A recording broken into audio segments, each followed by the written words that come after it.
Halo Sobat Puslabdik, salam hangat. Kurang lebih 30 menit ke depan, saya Sari Damayanti Sitompul akan memandu acara di podcast kali ini. Di podcast ini telah hadir pula bintang tamu yang di tengah-tengah kesibukan beliau dapat hadir untuk menemani Sobat Puslabdik dalam episode kebijakan beasiswa unggulan tahun 2023. Beliau adalah Bapak Dr. Abdul Kahar, Kepala Pusat Layanan Pembiayaan Pendidikan. Selamat pagi Bapak. Selamat pagi Mbak Sari, selamat pagi untuk semuanya. Selamat bergabung kembali Bapak Kahar, yang biasanya para Urdi memanggil Bapak dengan panggilan ayahanda ya Pak ya. Siap. How are you today Bapak? Alhamdulillah. Alhamdulillah sehat. Terima kasih loh Pak sudah bisa hadir di acara kita di Ruang Cakap Pagi Siniar Puslabdik ya. Ya, terima kasih. Ya. Dan kali ini baru saja nih kita dapat kabar adanya pembukaan pendaftaran beasiswa unggulan. Iya. Ya. Yang mana beasiswa unggulan ini kita tahu sudah ada sejak 2006 Bapak. 2006. Dan untuk tahun 2023 ini baru dibuka oleh Bapak.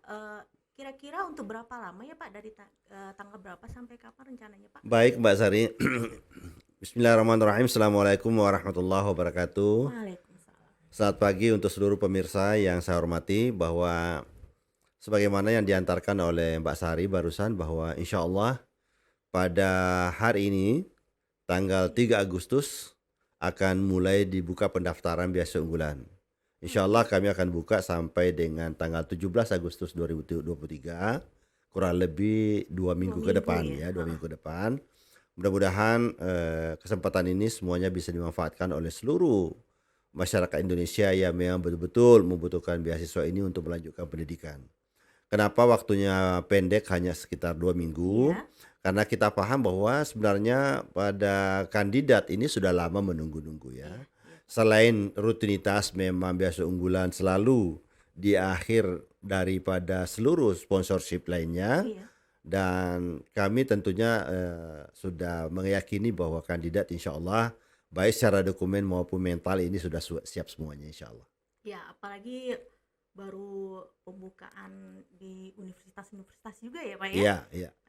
Ya, jadi betul Mbak Sari, karena memang kami melihatnya karena beasiswa unggulan ini kan kita prioritaskan memang sebagai syarat adalah mereka yang sudah diterima di perguruan tinggi. Jadi kita menunggu dulu teman-teman sudah mendapatkan law unconditional, artinya diterima tanpa syarat di perguruan tinggi, itulah yang mendaftar ke beasiswa unggulan ini. Oke. Kalau tahapannya sendiri, tahapan seleksi nih Pak, ngobrolnya.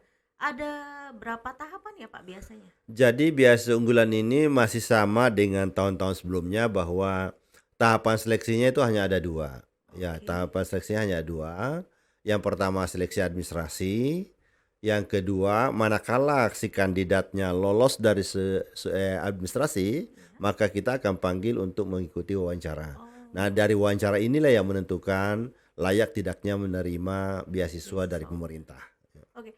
Jadi Sobat Puslabdik, berarti ini hanya ya Pak ya, hanya ada 2 tahapan nih, tahapan administrasi dan wawancara ya Pak? Iya betul, jadi memang hanya ada 2, kita rancang hanya ada 2, mungkin berbeda dengan beasiswa lain ya, termasuk seperti BPI itu sampai 3 tahap, tapi khusus untuk beasiswa unggulan ini kita buat hanya 2 tahap saja, karena kandidat yang kita prioritaskan masuk adalah mereka yang sudah diterima di perguruan tinggi. Oke. Kalau tadi kan 2 minggu pendaftaran ya Pak. Iya. Tapi karena dengan 2 tahap seleksi ini, kira-kira dari pendaftaran sampai nanti akan diumumkan kelulusannya seperti apa Pak? Berapa lama? Kami memang menargetkan ya dengan awal Agustus ini kita buka, insya Allah mudah-mudahan tidak lebih dari akhir September semua proses sudah selesai. Ya kurang lebih 2 bulan lah, Karena kenapa? Setelah 2 minggu teman-teman mendaftar, tentu ada ruang, ada waktu untuk tim administratif kami untuk melakukan seleksi administrasi kurang lebih 1 minggu ya. Setelah itu baru kita umumkan. Nah, setelah itu baru kami panggil untuk wawancara. Nah, setelah wawancara pun tentu kami diberi ruang waktu untuk melakukan melihat siapa yang layak menerima beasiswa ini, siapa yang tidak. tentu dengan kurun waktu sekitar 2 bulan, akhir September insya Allah kami yakin semua proses sudah selesai. Kalau tidak ada kendala akhir Insya Allah September. mudah-mudahan tidak ada Oh, kendala karena seperti tahun lalu mm-mm. kita sedikit agak molor karena Iya, kenapa di awal pendaftaran kan ada kendala dari sistem, ada yes. kendala dari sistem. Tapi mudah-mudahan tahun ini semakin baik karena kita sudah mencoba sebaik mungkin ya tahun ini Heeh. lebih awal kita persiapkan sehingga mudah-mudahan begitu kami buka hari ini tanggal 3 Agustus, Heeh. insya Allah mudah-mudahan tidak ada lagi halangan sampai dengan seleksi administrasi sampai kepada penentuan kelulusan dari hasil wawancara. Oke. Oke, Sobat Puslabdik, semoga kita doakan tidak ada halangan nih dari Ya, kendala sistem khususnya ya insya Pak Allah, ya, insya Allah, karena ya. ini yang daftar Betul. kemungkinan banyak banget ya Pak ya. Iya pastinya iya karena tahun lalu saja kita menerima pendaftar itu sekitar 90 ribuan ya kalau nggak salah. Wow. Kalau nggak salah saya ingat ya sekitar 90 ribuan sementara kandidat kita ingin terima tahun lalu kan cuma 500 ya. Jadi luar biasa ketatnya. Tapi alhamdulillah tahun ini sedikit lebih banyak dibanding tahun lalu Oke. yang kita akan terima sehingga mudah-mudahan lah dengan kesempatan ini baik pegawai di Kemendikbud maupun masyarakat umum yang berprestasi mendapatkan peluang jauh lebih besar dibanding tahun lalu. Ngomongin nih Ya, kepo ya Pak. ya. Tadi kata Bapak tahun lalu 500 orang. Kalau tahun ini ada kuotanya sih nggak Pak atau emang Sebenarnya tergantung? dari aspek kuota, dari segi anggaran ya pasti ada Oke. ya, ada bahwa berapa tahun ini dianggarkan untuk berapa orang itu yang penting yang pasti bahwa jauh lebih besar dibanding tahun lalu ya, lebih besar daripada tahun lalu. Cuma memang karena tahun ini kami sadar betul bahwa peminatnya pasti banyak, Iya. tetap aja menjadi sesuatu yang kompetitif ya, Iya. kompetitif. Iya. Tapi ya saya rasa kandidat akan memahami karena yang namanya beasiswa tidak ada yang tidak kompetitif. Ya, Namanya benar. beasiswa tidak ada yang tidak Benar. kompetitif dan Ya. pasti sponsorship akan mencari kandidat yang terbaik. Oke, Ya. oke, benar-benar. Jadi ya itulah Sobat Puslabdik, kuotanya tidak ada nih. Iya. Maksudnya berarti tahun ini tidak ada ketentuan kuota tapi ya kompetitif lah untuk mendapatkan beasiswa unggulan. Iya, Nah, tadi Bapak berbicara tentang masyarakat berprestasi, pegawai Kemendikbud, Ristek yang untuk mendapatkan beasiswa. Jadi kalau boleh tahu Pak, jenis beasiswanya apa masih sama dengan tahun 2022 Pak? Sebenarnya kurang lebih sama ya, karena tahun lalu juga skema ini kita berikan kepada pegawai. Jadi jenis beasiswanya tetap beasiswa unggulan ya. Cuma siapa yang menjadi sasaran Ya. itu tetap sama dengan tahun lalu yaitu pegawai Kemendikbud, Ristek, kemudian masyarakat umum yang berprestasi, kemudian saudara kita yang disabilitas juga tetap kita beri ruang Oh untuk iya. itu. Oke. Jadi sebenarnya hampir sama saja. Namun juga tahun ini ada yang sifatnya mandatory ya, Iya. mandatory di mana saudara-saudara kita yang betul-betul seperti kalau tahun lalu Nanggala ya, korban dari KRI Nanggala itu mandatory dari Bapak Presiden. Tahun ini juga ada mandatory khusus untuk anak-anak dari korban Komnas HAM berat yaitu Aceh kemarin kita sudah berikan. Oh iya. Dan ini tentunya masuk bahagian dari beasiswa unggulan tahun 2023. Oh yang kemarin kota tidak salah tanggal 27 Juni ya Pak ya yang Yang Aceh ya. yang disampaikan Yang oleh Bapak Presiden. Presiden di Aceh. Oke. Nah, dari beberapa jenis yang tadi Bapak sebutkan barusan, kalau yang dibuka nih 2 minggu ini yang jenis beasiswa apa ya Pak? Jadi yang sekarang ini yang terbuka pertama pegawai ya, Iya. pegawai Kemendikbudristek. Kemudian yang kedua masyarakat umum berprestasi dan difabel ya. Oh Ini iya. disabilitas, jadi saudaraku yang disabilitas. Tapi memang yang berbeda di sini adalah kalau untuk pegawai tentunya S2 S3 ya. Oh iya. Karena kami berasumsi bahwa semua pegawai di Kemendikbud ini tentunya memang sudah selesai S1 ya. Iya. Kemudian yang untuk masyarakat berprestasi mulai dari S1, S2, S3. Oke. Tapi kalau untuk disabilitas hanya S2, S3 karena S1-nya kita sudah cover di KIP kuliah. Oh gitu. Ada skema khusus di KIP kuliah untuk disabilitas ya. Oke. Ya, termasuk di adik kita berikan ruang khusus untuk disabilitas. Sehingga untuk S1-nya kami anggap sudah ada yang membackup sehingga beasiswa unggulan ini khusus untuk S2, S2-nya. S3-nya yang disabilitas. Oke, jadi perbedaan jenjangnya Ya. seperti itu ya Pak Ya. ya. Nah ini nih Pak, Ya, ada bestie saya nih Pak. ya gimana? Ya. dia sudah kuliah S2. Ya. Mau daftar BU S2 lagi, maksudnya Mm-mm. jenjang Mm-mm. jenjang yang sama, boleh nggak ya? Ya. Boleh nggak ya Pak sebenarnya? Berilah kesempatan yang lain yang belum. Karena Oke. kenapa? Jadi hampir semua sama sponsorship manapun ya. Kalau mau mengambil degree yang sama, tentu tidak dibolehkan ya. Lebih baik langsung ambil di jenjang Iya berikutnya, ya. jenjang berikutnya. Kalau umpamanya yang sudah selesai S1 ambil S2, yang sudah selesai S2 ambil S3. Jangan mengulang lagi degree yang sama gitu ya. Oke. Ya, Oh, jadi baik lebih Bapak. baik memberikan kesempatan kepada orang kalau umpamanya tidak mau melanjutkan ya. Oke. Nah, kalau ada persyaratan maksimal semester berapa? Kalau misalnya nih Oke. kalau mahasiswa ongoing Pak, yang sudah kuliah. Iya. Nah, ini maksimal sudah semester, boleh mendaftar nggak sih Pak? Oke. Atau gimana? Kalau beasiswa unggulan ini kami Iya. beri ruang untuk yang ongoing. Oke. Tetap ada ruang. Tapi itu maksimal di saat mendaftar adalah di saat mendaftar sekarang ini ya tanggal 3 Agustus ini adalah mereka yang sudah menyelesaikan semester 1 2. Jadi artinya pada semester gasal ini semester 3. Oke. Jadi kami selalu mengatakan maksimal semester 3. Nah, jangan sampai masyarakat di luar mengasumsikan maksimal semester 3 itu sekarang yang berjalan semester 3-nya. Sehingga di saat mendaftar semester 4. Karena takutnya dia masuk mamanya di semester genap, ya, semester genap. Sehingga sekarang sudah semester 3 malah. Iya. Nah, sekarang saya sampaikan pertegas di sini bahwa yang kami maksudkan maksimal semester 3 ini adalah tentunya sudah menyelesaikan baru 2 semester. Semester Iya. 1 dan 2. Nah, itu pun nanti akan dibuktikan dengan KHS-nya. Di semester 1 dan 2 harus dia lampirkan bahwa betul di-upload. sudah menyelesaikan 2 semester sehingga begitu masuk di semester gasal ini di mana untuk mengapply beasiswa ini untuk kebutuhan semester 3 ke depan. Oke. Ya. Jadi untuk bukti upload dokumen semester 1 dan 2 juga pasti ada ya Pak? Iya, ya, pasti di sini? kita minta, pasti kita minta. Oke. Iya. Nah, ini ada pertanyaan sebenarnya teman saya juga nih yang tadi mau daftar, tapi ternyata kan nggak boleh ya Pak kalau dengan jenjang sama. Tapi mungkin ya ada juga nih banyak mahasiswa yang mau daftar tapi dia kerja Pak. Jadi mungkin dia ngambil jadwalnya itu yang Sabtu Minggu atau mungkin kelas Iya. karyawan sebutnya. Iya. Itu seperti apa Pak? Bagaimana? Jadi yang namanya beasiswa ya tentunya menyasar mahasiswa reguler ya. Jadi perkuliahan yang bersifat reguler. Kita tidak memberikan yang sifatnya eksekutif, kemudian hanya kuliah Sabtu Minggu, macam-macam lah ya. Ada istilah sekarang di universitas ya untuk memberikan kesempatan karyawan dan segala. Kita beasiswa unggulan ini sama aja dengan sponsorship lain, Iya. itu khusus untuk yang reguler saja Iya. ya. Berkaitan dengan tadi ya Pak, dengan kelas reguler, kelas karyawan. Nah, mungkin ada beberapa perguruan tinggi, saya nggak di Indonesia ataupun dari luar negeri membuka kelas di daerah lain gitu ya Iya, Pak. iya. Apakah memungkinkan teman-teman ini mendaftar? Jadi intinya beasiswa unggulan ini kita hanya peruntukkan kelas reguler saja ya. Oke. Jadi bukan untuk kelas eksekutif, kelas karyawan yang hanya kuliahnya Sabtu Minggu.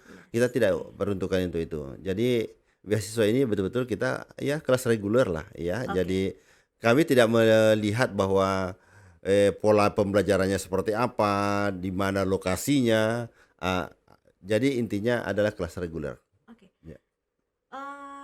Kalau untuk sasarannya sendiri Pak, tadi kan Bapak menyampaikan masyarakat berprestasi dan juga khususnya pegawai Kemendikbudristek. Nah, kalau untuk yang sering ditanyakan di medsos memang sebenarnya atau beberapa dari mana dosen dan guru tersebut seperti apa Pak untuk mendaftar BU? Jadi begini, kebetulan beasiswa unggulan ini ada di Puslabdik ya. Kemudian BPI juga walaupun BPPT sebagai satkernya tapi kan di bawah Puslabdik. Iya.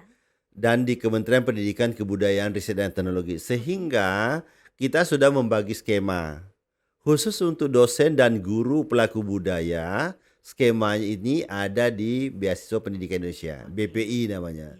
Jadi di beasiswa unggulan kami tidak perkenankan lagi untuk para dosen, guru untuk mendaftar di beasiswa unggulan ini karena sudah ada skema khusus. Ya.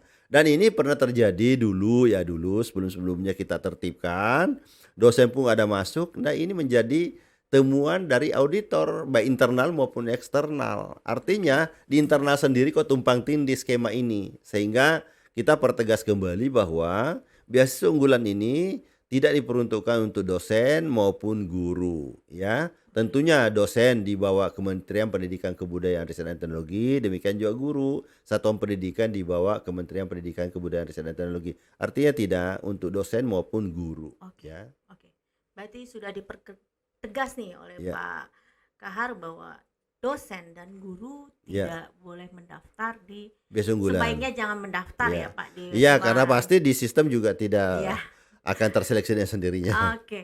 Nah, kalau untuk perguruan tinggi tujuan nih Ya, Pak, ada kriteria tertentu nggak sih Pak? ya pastinya Mbak Sari. Jadi gini, sponsorship manapun pasti akan merekomendasikan kampus-kampus terbaik ya. Mm-mm, Karena yang namanya beasiswa, tentu harapannya para sponsorship ini mahasiswa yang diberikan ini memperoleh pendidikan yang lebih baik mm-mm. dan ada jaminan kelulusan dengan tepat waktu ya, Iya, tepat waktu. Sehingga beasiswa unggulan pun dalam pemilihan kampus tujuan kita beri kriteria, beri kriteria. Kriterianya apa? iya. Institusi maupun program studinya harus akreditasi baik atau sangat baik. Harus itu. Nggak boleh akreditasi C maupun yang baik saja.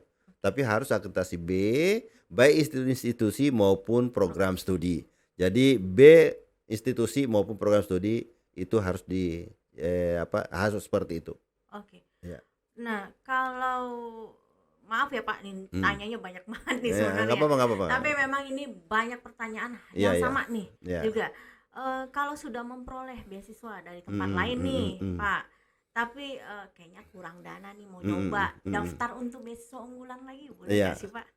Sponsorship manapun pasti melarang yang namanya double funding ya, double Iya. funding karena ini pasti potensi temuan ya. Jadi kami tidak memperkenankan untuk penerima beasiswa unggulan ini menerima beasiswa dari sponsorship manapun, Oke. termasuk Pemda ya. Oh, Tapi dengan catatan melihat komponen ya. oke. Contoh, kalau sudah menerima beasiswa unggulan tapi ada umpamanya CSR ingin memberikan umpamanya untuk menambah pembelian laptopnya, Ya. ingin menambah transport untuk penelitiannya dan sebagainya. Itu sih nggak ada masalah. Karena beasiswa unggulan ini kan hanya membiayai 3 komponen saja, yaitu tuition fee, living allowance dan buku. Oke. Jadi hanya 3 itu. Ya. SPP atau biaya pendidikan, kemudian biaya hidup dan buku saja. Hanya 3 komponen.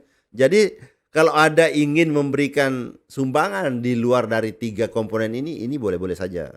Tetapi kalau berlabel beasiswa pasti selalu menyasar minimal 2 komponen, yaitu tuition fee maupun living allowance. Ya. Oke.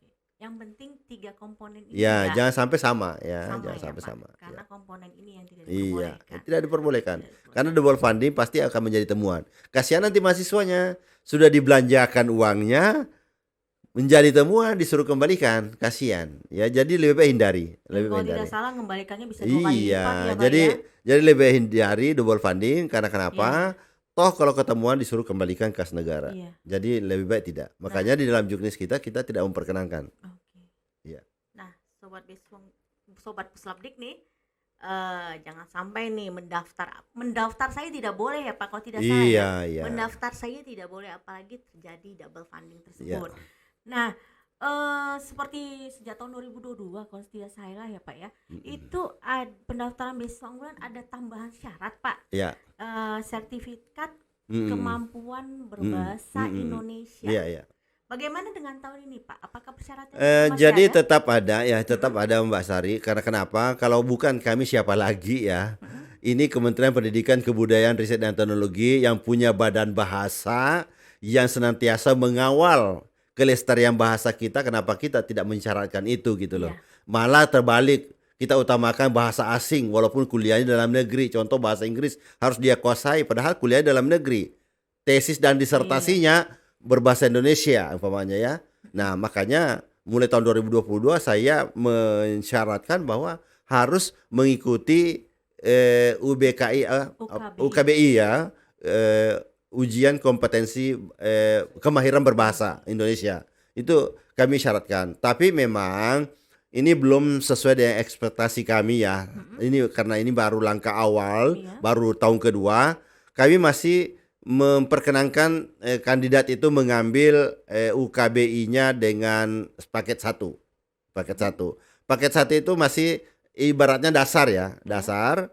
Bahkan paket satu ini setelah tes online itu langsung nilainya keluar dan bisa di capture. Jadi teman-teman nggak usah menunggu sertifikat, capture aja. Kalau menunggu sertifikat nanti lama. Jadi langsung itu aja layar di monitornya langsung di capture. Karena di situ ada sesi 1, sesi 2 sampai sesi 3.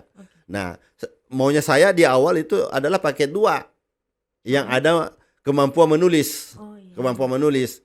Karena artinya saya ingin setarakan minimal sama dengan bahasa Inggris ya. Iya. Ada kemampuan writing yang memang selalu menjadi syarat, apalagi anak-anak kita atau kandidat yang akan mengambil beasiswa ini kan di ujungnya kan ada karya ilmiah. Iya, Ya, ada karya ilmiah, apakah itu tesis, disertasi atau Iya. skripsi. Ini kan ada karya ilmiah. Belum lagi S2 S3 diwajibkan publikasi. Seharusnya sebenarnya sampai kepada yang sifatnya paket 2. Tapi tahun ini saya belum wajibkan karena kenapa? Dari aspek waktu.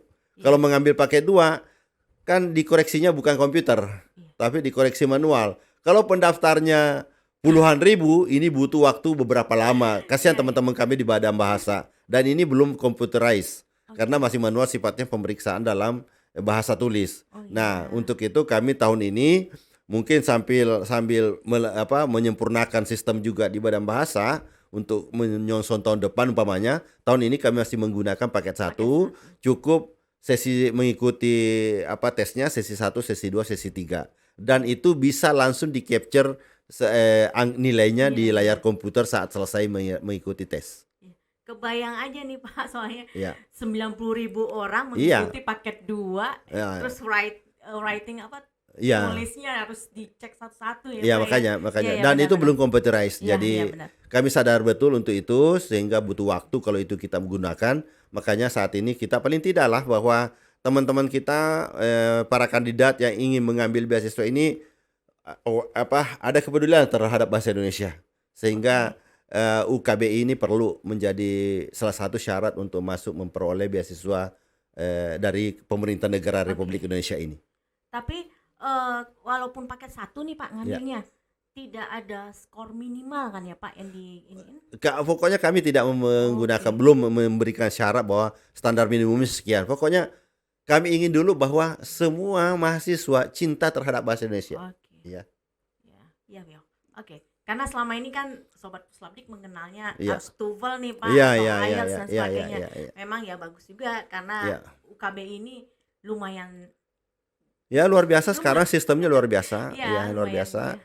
Dan kapan lagi kita gunakan kalau bukan kita yang memulai dulu. Iya. Ya, bukan kita dari Kementerian Pendidikan memulai menggunakan ini, siapa akan menggunakan? Dan jadinya teman-teman ini jadi tahu juga nih Pak, oh Iya. ternyata ada dong Iya. tes bahasa Indonesia Iya. ya, jadinya seperti itu ya Pak Dan ya. websitenya gampang, teman-teman ada, tinggal masuk di ukbi.kemdikbud.go.id. Oh di situ Ya, ada ya Pak. jadi langsung saja masuk teman-teman semuanya, para kandidat untuk mengambil tes uji kemahiran berbahasa Indonesia ini langsung masuk ukbi.kemdikbud.go.id. Oke. Ya. Oke. Ini pertanyaan terakhir Pak. Mungkin nanti aja teman-teman juga nih Sobat Puslapdik yang juga pasti bertanya karena dalam kurun waktu 2 minggu ya Pak.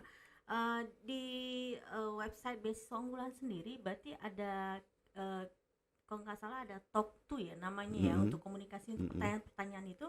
Jadi dan juga untuk persyaratannya sendiri kalau nggak salah sudah ada juga ya Pak, Iya, berarti ya? jadi mungkin di podcast kali ini saya tidak jelaskan secara teknis ya. Silakan teman-teman secara aktif ya berselancar di media sosial, kemudian masuk ke websitenya Beasiswa Unggulan sehingga teman-teman semuanya paham betul ya. Jadi yang langkah pertama langsung masuk dulu di website kami, kemudian pelajari juknisnya, kriteria-kriteria apa yang disyaratkan di sana. Karena terkadang belum baca juknis sudah bertanya. Iya. Nah ini persoalan. Jadi harusnya membaca juknis dulu secara tuntas. Ada yang kurang jelas baru ditanyakan. Ini yang terbalik. Belum baca juknis udah berbagai macam pertanyaan. Padahal ada dalam juknis. Nah sehingga kami berharap teman-teman harus melihat juknis dulu. Sama halnya dengan teman-teman di luar, biasanya banyak sekali pertanyaan, belum tahu kampus tujuan kemana yang dia mau masuk, loanya udah dia mau mencari loa, begitu ada loanya tidak ada dalam listnya kampus tujuan, baru Pak kenapa ini tidak ada, kenapa ini, harusnya kan mempelajari dulu sponsorship ini ya, maunya kemana gitu ya. Eh, tadi udah pertanyaan terakhir sebenarnya, Mm. cuma satu pertanyaan, Ya. takut ketinggalan Pak, karena tahun 2022 juga kalau nggak salah diharuskan. Kalau perguruan tinggi, tadi kan saya menanyakan untuk akreditasi ya Bapak. Ya, ya. Tapi kalau perguruan tingginya sendiri, apakah harus di bawah naungan Kemendikbud? Oke. Gimana Pak? Terima kasih banyak Pak Mbak Sari, ini bagus sekali. Jadi betul. Jadi untuk biasa unggulan ini kebetulan sponsorshipnya adalah Kementerian Pendidikan, Kebudayaan, Riset dan Teknologi, dan anggarannya adalah anggaran pendidikan di bawah Kemendikbud. Maka kami sarankan memang ada dalam juknis bahwa kampus tujuannya adalah kampus yang di bawah Kemendikbud. Di bawah- Jadi kampus di bawah binaan Kementerian Pendidikan, Kebudayaan, Riset dan Teknologi. Oke. Ya. Nah itu Beberapa tahun lalu memang sempat ada seperti UIN ya, Iya. di bawah Kemenak. 2 tahun terakhir kami sudah mencantumkan jelas di dalam juknis bahwa tidak ada kampus di luar dari binaan Kemendikbudristek. oke. Ya. Berarti itu sudah menjawab pertanyaan yang selama ini ditanyakan Bapak. Ya. Oke Bapak, thank you banget loh Pak ya Terima kasih. untuk Ya. pencerahannya nih. Ya. Semoga sobat Ya, terima kasih Puslatdik pokoknya yang menonton. teman-teman nanti tunggu ya, Iya. tunggu penjelasan teknis di berikutnya. Tapi sebelum itu ya harus masuk ke website, melihat secara Ya. rinci ya, secara detail. Di sana ada FAQ untuk bisa dilihat ya. Jadi teman-teman juga jangan berhentilah mencari informasi ya, jangan langsung belum membaca juknis, belum membaca FAQ-nya. Ya udah pertanyaannya bombardir masuk ke IG, WhatsApp dan sebagainya. Ke IG Bapak juga Ya, padahal pertanyaannya semuanya ada di dalam juknis Iya, ya. iya. Oke. Oke. Oke Bapak, thank you banget ya Pak. Semoga ini berguna banget nih buat semua sobat Puslabdik yang menonton Ruang Cakap Pagi hari ini, di mana mengenai kebijakan beasiswa unggulan tahun 2023. Semoga dengan podcast ini teman-teman sobat Puslabdik semua lebih termotivasi ya Pak untuk Ya. dapat mendaftar beasiswa Ya, unggulan. ya. Dan seperti pesan ayahanda tadi, Ya. jangan lupa membaca dulu baru bertanya. Oke Pak. Oke, makasih banyak Mbak ya, Sari. Sama-sama Bapak, Ya. thank you ya buat Ya, thank you. sobat Puslabdik yang Ya, selamat dan menonton. semangat semua buat pencari beasiswa ya. Semangat, manfaatkan kesempatan yang sebaik-baiknya ya. Oke. Semangat. Ingat tanggal 3 hari ini mulai dibuka sampai tanggal 17. Jangan mau ketinggalan. Websitenya Bapak? Websitenya sekali lagi beasiswaunggulan.kemdikbud.go.id. Oke, thank you. Ya. Sampai jumpa. See you when I see you.